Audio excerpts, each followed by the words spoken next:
வணக்கம். தலைப்புச் செய்திகள் வாசிப்பது வெங்கட்.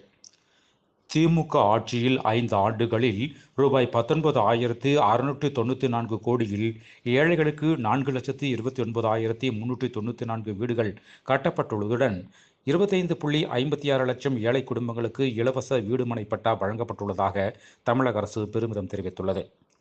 மக்களின் கனவு திமுக அரசை அகற்றுவதுதான். அந்தியூரில் நடைபெற்ற பிரச்சாரக் கூட்டத்தில் எடப்பாடி பழனிசாமி பேச்சு. தற்பொழுது திமுக தலைவர் என்ன முடிவெடுக்கிறாரோ அந்த தொகுதியில் போட்டியிடுவேன். தூத்துக்குடியில் துணை முதல்வர் உதயநிதி ஸ்டாலின் பேட்டி.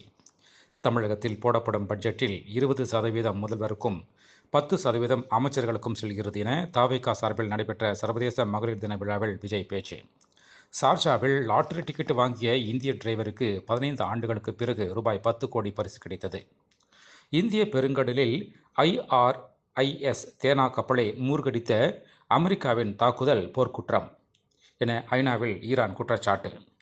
தெலுங்கானா முதல்வர் ரேவந்த் ரெட்டி முன்னிலையில் 130 நக்சலைட்டுகள் ஆயுதங்களோடு சரண்.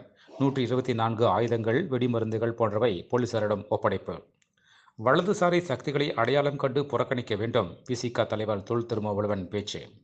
விவாகரத்து வழக்கு முடியும் வரை நீலாங்கரையில் தனது கணவர் விஜயின் வீட்டில் தங்கியிருக்க அனுமதிக்க வேண்டும். விஜயின் மனைவி சங்கீதா செங்கல்பட்டு நீதிமன்றத்தில் கூடுதல் மனு தாக்கல். மானாமதுரையில் தொழிலாளர்களை வெட்டிய வழக்கில் கைதான பட்டியலின இளைஞர் உயிரிழப்பு.